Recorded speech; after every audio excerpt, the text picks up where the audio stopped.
कायनात तो आपकी क्लास नहीं है अभी, अभी क्लास 9 बजे स्टार्ट होनी है।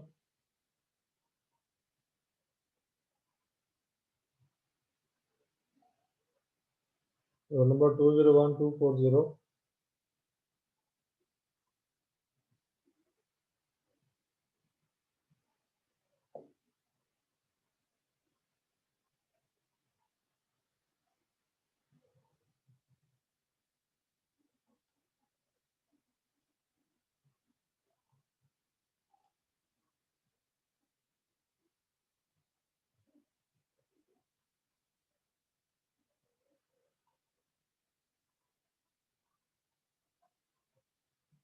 चलें जी, ये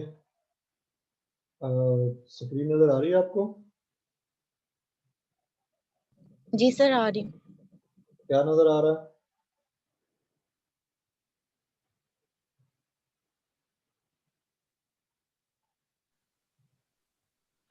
सर टाइम पर नजर डिवीजन। आ रही है। चलें ठीक है। तो आप लोगों ने मैनुअल पढ़ा होगा,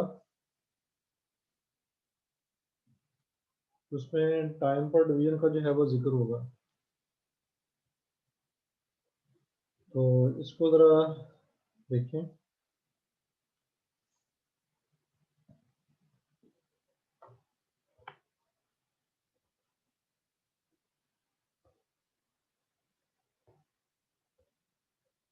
इसका ये वाला जो हिस्सा है,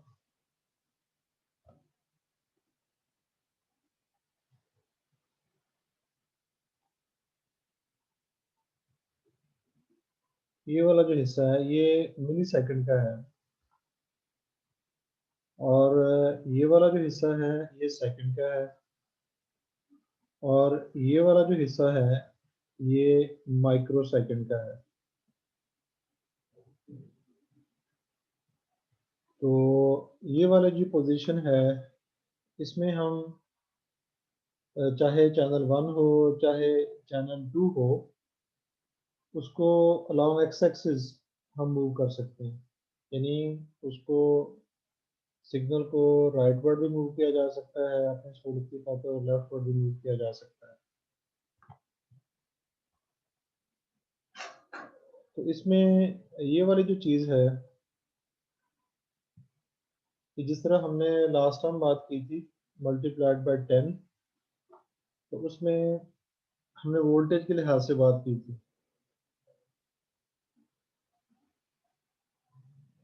तो वोल्टेज की मैग्निफिकेशन के लिए प्रॉप के ऊपर जो है वो बटन बना होता है, वो आपने देखा होगा मैनुअल में। तो मल्टीप्लाइड बाय 10 का मतलब ये है कि उसने स्केल को 10 टाइम्स रिड्यूस कर देना है। तो जब हम उसकी एक्चुअल वैल्यू निकालते हैं तो जो भी हमें स्केल पर वैल्यू मिल रही होती है उसको फिर हम मल्टीप्लाइड बाय 10 करते हैं। तो इसी तरह अगर हमारी किसी चीज़ की फ्रिक्वेंसी बहुत ज़्यादा हो और वो हमारी जो सी आर ओ है उसकी रेंज में ना आ रही हो, तो फिर हमें स्केल जो है छोटी करनी पड़ती है, ताकि जो चीज़ें स्केल से बाहर हैं वो अंदर आ जाए। यानी उसके डिविजन्स हमें कम करने पड़ते हैं, जो पर डिवीजन वैल्यू है वो बढ़ानी पड़ती है। तो फिर हम इसको जो है वो प्रेस कर देते हैं, और फिर जब हमें टाइम की एक्चुअल वैल्यू मालूम करनी होती है तो जो भी टाइम होता है उसको फिर हम जो है वो 10 के साथ मल्टीप्लाई करते हैं।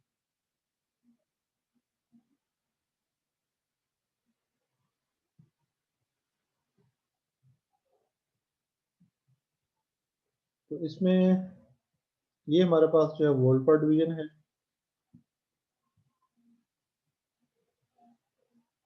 तो यहाँ पर भी इसकी ये वाली जो वैल्यू है वोल्ट्स पर डिवीजन में है, और ये वाली जो है वो वैल्यू मिली वोल्ट में है।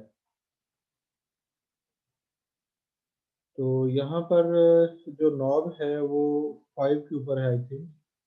इसका मतलब ये होगा कि 1 जो हमें स्क्वायर मिलता है सी आर ओ के पैनल पे, वो 5 वोल्ट के बराबर है। और इसमें ये वाली जो नॉब है, इससे हम अपने जो सिग्नल है उसको अपवर्ड और डाउनवर्ड मूव कर सकते हैं।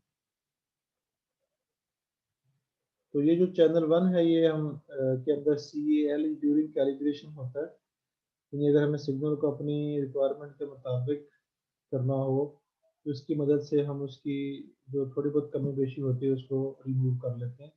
लेकिन जब एक दफ़ा हम कैलिब्रेशन कर लेते हैं तो फिर इसको हम नहीं छेड़ते आफ्टर कैलिब्रेशन।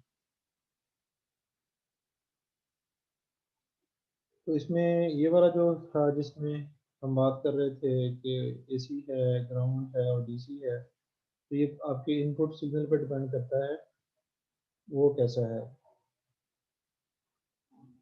तो इसके बाद ये हमारे पास चैनल 2 है। तो जिस तरह चैनल 1 की फंक्शनिंग है उसी तरह इसकी फंक्शनिंग है।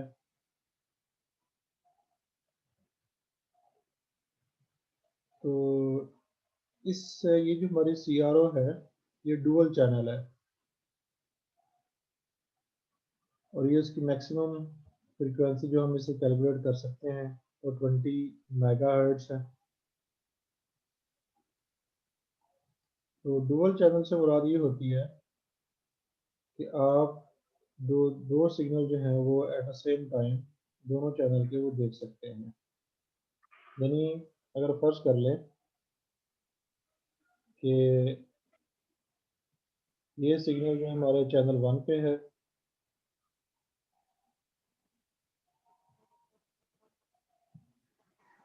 और ये सिग्नल जो है वो हमारे चैनल 2 पे है, तो दोनों का हम एट द सेम टाइम देख भी सकते हैं और इनको कंबाइन भी कर सकते हैं। यानी अगर हम इलेक्ट्रिकल सिग्नल्स की इंटरफेरेंस देखना चाहते हैं फिर हम इनको कंबाइन भी कर सकते हैं। तो अगर हमने सिर्फ एक चैनल की आउटपुट देखनी है तो सिंगल चैनल इस्तेमाल करेंगे।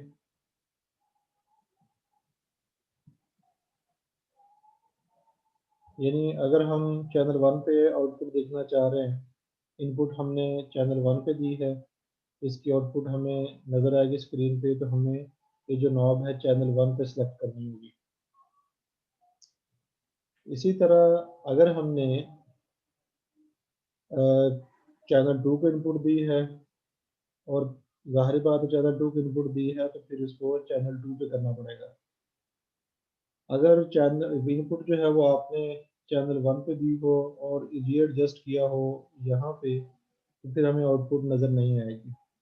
तो जहाँ पे इनपुट होगी वहाँ पे हम दोनों को देख सकते हैं। और अगर हमने दोनों देखनी है, हम दोनों देखना चाह रहे हैं और मतलब एट द सेम टाइम हम इसकी भी देखना चाह रहे हैं वेव फॉर्म और जो यहाँ पे इनपुट दी है इसकी भी वेव फॉर्म देखना चाह रहे हैं, तो फिर हम इसको डुअल पे करेंगे। लेकिन अगर हम दोनों को ऐड करना चाह रहे हैं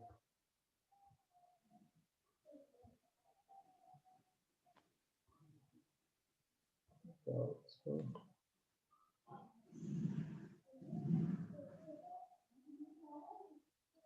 अगर हम दोनों को ऐड करना चाह रहे हैं, अगर दोनों का दोनों को एट द सेम टाइम हम देखना चाह रहे हैं तो फिर हम डुअल पे करेंगे। यानी अभी में जो मैंने सिग्नल बनाया था, दो वेवफॉर्म बनाई थी, इसका मतलब इसे डुअल पे हो गए तो हमें दोनों सिग्नल नजर आएंगे। और अगर हम इन दोनों को ऐड करना चाह रहे हैं, अब ये आपने जो था वो किया था अपने 5th सेमेस्टर में जब अपने लिसाजस फिगर बनाए थे। आपने दो ऑसिलेटर्स लिए थे, एक की इनपुट आपने यहाँ पे दी थी, एक की आउटपुट यहाँ इनपुट में दी थी, दूसरे की इनपुट आउटपुट आपने यहाँ पे दी थी। फिर दोनों के सिग्नल्स को आपने कंबाइन किया था तो इसको ऐड कर रखा था। तो उसमें क्या हुआ था कि इसने दोनों को आपस में ऐड कर दिया था, जिससे वो जब दोनों ऐड होती हैं फिर वो सर्कल बनता है, एलिप्स बनती है, या और जो शेप्स बनती हैं वो बनती हैं। तो दोबारा सुने, अगर हमने सिंगल चैनल को देखना है, इधर चैनल 1 और channel 2, we will have to select channel 1 or channel 2 at which we have given the input. If we want to see both of these, then we will have to select dual. तो अगर हमने इसको add करना है, अपने mic off करें भाई। अगर हमने इनको ऑफ करना है तो फिर जो है वो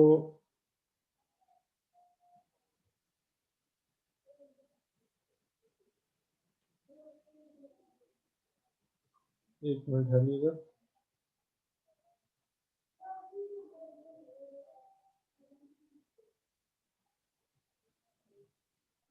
अगर हमने इसको दोनों सिग्नल जो होंगे उनको ऐड अप करेंगे तो फिर जो है वो हमें इस नॉब को इस पॉइंट पे रखना होगा। तो अगर हम चैनल की जो इनपुट दी है उसको इन्वर्ट करना चाहते हैं, ये चैनल इन्वर्जन का है, यानी अगर आपको आउटपुट में ये चीज़ नज़र आ रही है और आप इसको प्रेस कर देते हैं तो फिर क्या होगा, ये इन्वर्ट होके मिलेगी, यानी आफ्टर प्रेसिंग ये आपको ऐसे मिलेगी।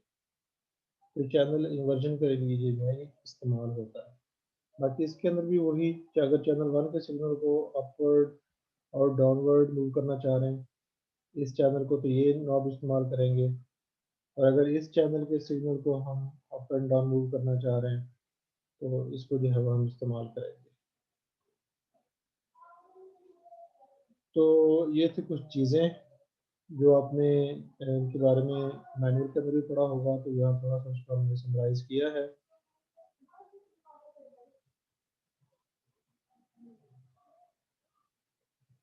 जी नबील बात करें। अस्सलाम वालेकुम सर। वालेकुम अस्सलाम। हाँ जी, कुछ पूछना चाह रहे हैं? सर ये मैंने पूछना था कि चैनल 2 जो इन्वर्ट है, अगर हम इसे यूज करते हैं तब क्या एडवांटेज है, अगर नहीं हम इसे यूज करते तब इसका डिसएडवांटेज क्या है? देखिए इसका जो है ना वो, जब हम वेव शेपिंग करते हैं ना, सिग्नल्स की जी वेव सर। देखते हैं तो उसकी एक्यूरेसी चेक करने के लिए इसको हम इस्तेमाल कर लेते हैं, क्योंकि हम तक यही है। लेकिन जब इसको रोबोटिक्स के अंदर हम जाते हैं तो क्योंकि ये इलेक्ट्रिकल सिग्नल को इन्वर्ट करते हैं तो वहाँ पे उनकी जो फंक्शनिंग होती है, इधर एक बोर्ड जो है वो राइटवर्ड मूव कर रहा है, इसको इन्वर्ट करके हम लेफ्टवर्ड मूव करें, तो उसकी एफिशिएंसी चेक करने के लिए हम इसको इस्तेमाल करते हैं। तो बहरहाल फिलहाल हमारा इसमें कोई यूज़ नहीं है, लेकिन चूँकि ये बटन लगा हुआ था इसलिए मैंने बता दिया आपको। तो एज इट इज़ हमें इसका ना कोई एडवांटेज है। हाँ ये है कि हम सिग्नल की जो एक्यूरेसी वो चेक कर सकते हैं अपवर्ड स्केल में, डाउनवर्ड स्केल में, और उसमें ऐसा कोई जी नहीं। जी ठीक हो गया सर, थैंक यू। जी किसी और ने भी क्वेश्चन यहाँ तक पूछना है तो पूछें भाई।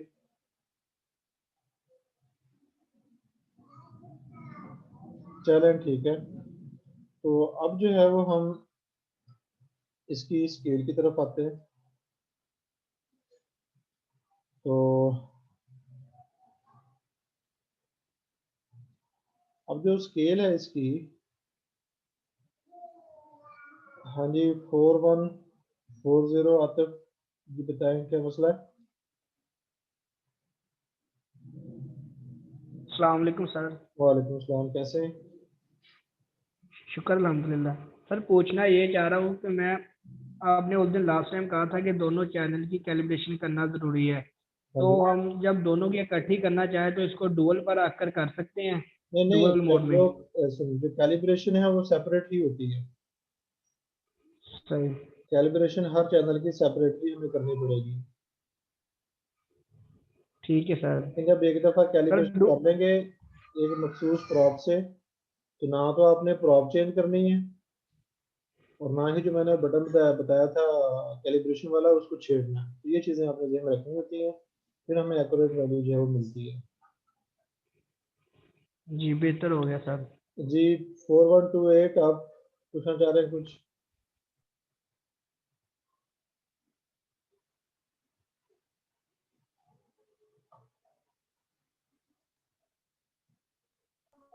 सर मैंने ये पूछना था कि आपने बात की कि दोनों सिग्नल्स को ऐड कर सकते हैं, क्या हम इन्हें सब्ट्रैक्ट भी कर सकते हैं? अगर हम सब्ट्रैक्ट कर सकते हैं तो कैसे सर? जब सब्ट्रैक्शन तो हो ही जाती है, अगर दोनों अपोजिट फेज में हो उनको ऐड करें तो सब्ट्रैक्ट ही होना उन्होंने। तो मीन फिर सर हमें सिग्नल जो इन्वर्ट करने पड़ेंगे कोई चैनल? हाँ जी, मतलब वही करके आप कर सकते हैं उसको। जी ठीक हो गया सर। हाँ जी। अच्छा जी, हाँ तो स्केल नजर आ रही है आप लोगों को? तो आई थिंक सबको स्केल नजर आ रही होगी। क्यों भाई, ये मोहम्मद बिलाल 4111, यस सर, नजर आ रही। चले आपने पढ़ा भी था इसके बारे में कि नहीं? जी सर, आज पहले दिन क्लास थी सर, पहले दिन। आज मोबाइल आज दिया सर। पहले दिन क्यों ले रहे हैं आप? सर मुझे पहले क्लास का पता नहीं था, मुझे यूज करना नहीं आता। अच्छा अच्छा, चलो कोई नहीं। वैसे ये ऑनलाइन होने का ये फायदा होगा कि मैं कंप्यूटर से टीचर्स को भी अवेयरनेस हो गई है और स्टूडेंट्स को भी होगी जिससे दूर थे। जी सर।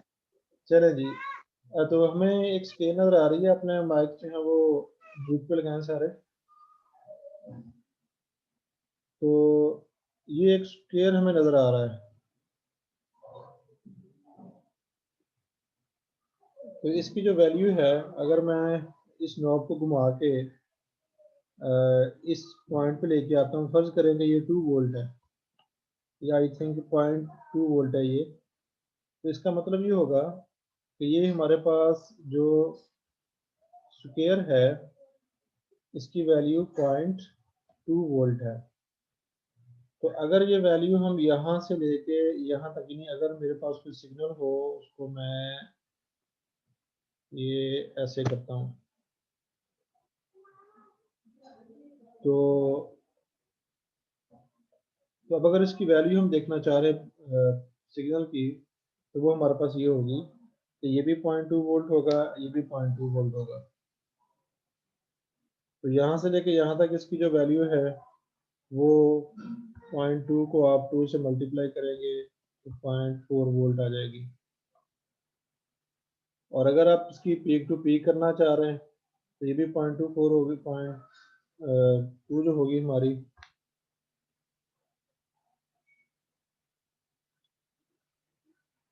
तो इसको हम डबल कर लेंगे, यानी 0.42 को मल्टीप्लाई करेंगे 4 स्क्वायर से, तो ये हमारे पास जो है वो 0.8 वोल्ट आ जाएगी। तो एक और चीज़ इसमें जो नज़र आ रही है वो ये है कि इसमें कुछ स्मॉल डिविजन्स भी हैं। तो फिर क्या करना, ये तकरीबन 5 डिविजन जो हैं वो बनती हैं। तो अगर हमारे पास एक सिग्नल हो, उसकी वैल्यू ये हो, ऐसे हो, तो उसकी वैल्यू अगर हमें निकालनी हो तो फिर कैसे निकालेंगे? तो जाहिर है कि जो पूरा स्क्वायर है ये तो 0.2 वोल्ट का ही होगा।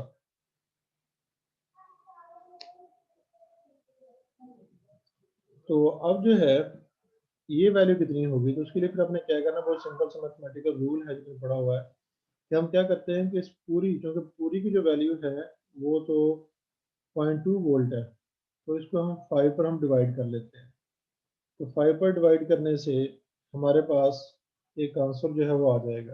यानी अगर हम 0.2 वोल्ट को डिवाइड करते हैं 5 पे, तो हमारे पास जो आंसर आता है वो 0.04 आता है, 0.04। तो अब हमने क्या करना है, चलिए इसको मैं दोबारा करता हूँ। यानी अगर ये था और लेट्स सपोज ये है, तो 2 स्मॉल डिविजन आ रही हैं, 1 और 2। तो फिर इसकी वैल्यू क्या होगी, 0.2 तो इसकी होगी, और क्योंकि एक जो स्मॉल डिवीजन है वो 0.04 के बराबर है, इसलिए क्योंकि वो 2 डिविजन्स हैं तो इसलिए हो जाएगा 0.04 मल्टीप्लाइड बाई 2। तो अगर 3 पे हो जाए, यानी फर्ज कर लें एक और सिग्नल हम ले लेते हैं, वो यहाँ से लेके यहाँ तक फर्ज करेंगे, ये ऐसे है, तो इसमें जो डिवीजन बन रही है वो 4 है, तो इसकी वैल्यू क्या होगी, 0.2 इसका, 0.2 इसका, और इसमें कितना हो जाएगा, तो 2 इंटू 0.2 ये बड़े के लिए आ गया, प्लस और डिजिट्स जो 4 यूनिट्स हैं, 4 स्मॉल यूनिट्स हैं, तो हर स्मॉल यूनिट जो कितने के बराबर है, 0.04 के बराबर है। तो जब हम इसको सॉल्व करेंगे तो इस पूरे सिग्नल की जो है वो वैल्यू आ जाएगी। तो इस तरह हम जो वोल्टेज है उसकी वैल्यू जो है वो कैलकुलेट कर सकते हैं। तो इसी तरह जो फ्रीक्वेंसी है इन टाइम पीरियड वो भी हम कर सकते हैं। तो उसको पहले देख लेते हैं, उसकी वैल्यू एडजस्ट कर लेते हैं। तो ये जो वैल्यू एडजस्टेड है, गौर करें इस पे, ये 0.5 मिली वोल्ट पे है, सॉरी मिली सेकेंड पे है, 0.5 मिली सेकेंड पे। इसका मतलब ये होगा कि एक जो हमारे पास स्क्वायर है वो 0.5 मिली सेकेंड होगा। तो अब इसके अकॉर्डिंग हमने अपनी जो कुछ सिग्नल हम ले लेते हैं तो उसको हमने देखना है।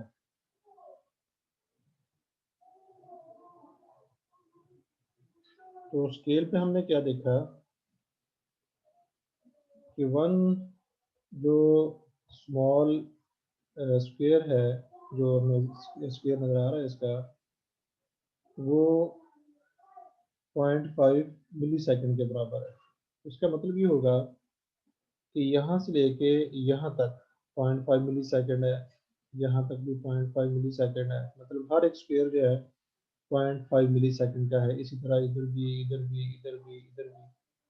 तो अब हम एक वेव जो है वो सपोज कर लेते हैं। तो वो वेव मैं बनाता हूँ।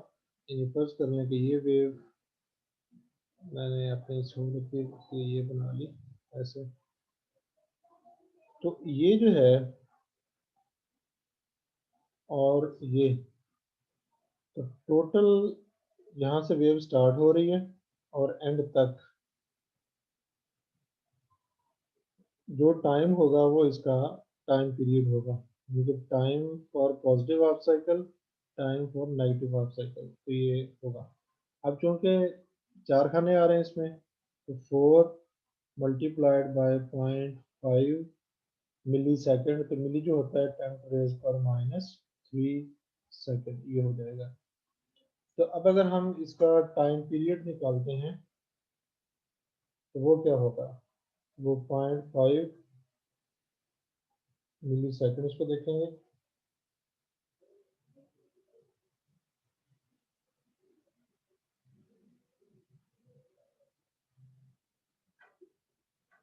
तो 2 10⁻³ सेकेंड। तो इसका जो है ये आ जाएगा टाइम पीरियड।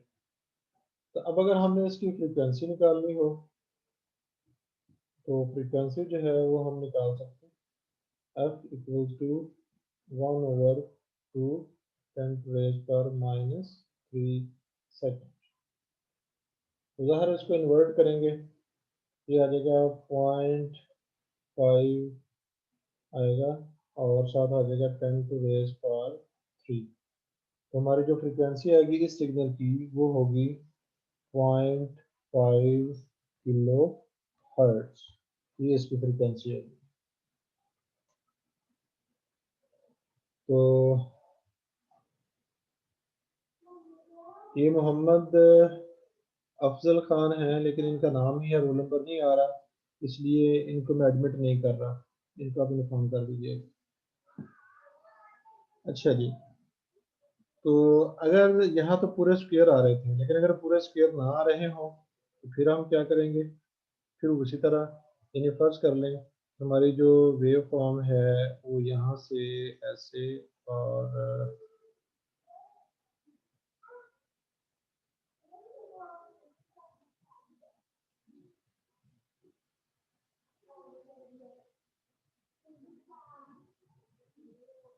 तो ये ऐसे एंड सो ऑन। अब यहाँ पे इतना हिस्सा जो है वो तो है 0.5 मिली सेकेंड, तो इसमें 1 2 3 थ्री डिविजन्स आ रही हैं, तो 0.5 मिली सेकेंड ए का हो गया, यानी इसका, और इसका जो है वो होगा कितने यूनिट्स है इसमें, 3, तो 3 मल्टीप्लाइड बाय, अब हम क्या करेंगे, पहले देखेंगे एक यूनिट की वैल्यू कितनी है, तो वो देखने के लिए हम क्या करेंगे, 0.5 जो मिली सेकेंड है उसको हम 5 पर डिवाइड करेंगे, तो हमारे पास जो आंसर आएगा वो 0.1 आएगा। ठीक है, तो एक जो स्मॉल यूनिट है वो हमारे पास 0.1 मिली सेकेंड के बराबर होगी, तो इसलिए अब जो हमारा इसका टाइम पीरियड बनेगा, यहाँ से लेके यहाँ जो टाइम बनेगा वो होगा 0.5 प्लस 0.3 मिली सेकेंड, तो it will be 0.8 millisecond. तो अगर हमने पूरी वेव का निकालना हो, अब क्योंकि इसमें 2 हाफ साइकिल आएंगे, तो 2 से मल्टीप्लाई करेंगे तो इसका आ जाएगा 1.5 मिली सेकेंड। तो इसको इन्वर्ट करके हम उसका जो है वो फ्रीक्वेंसी निकाल सकते हैं। चलें जी, मीटिंग एंड होने वाली है, जूम वालों पे मैसेज आ चुका है, तो इंशाल्लाह नेक्स्ट क्लास में मिलेंगे, तो इससे रिलेटेड अगर कोई क्वेश्चन हो तो आप पूछ लीजिएगा।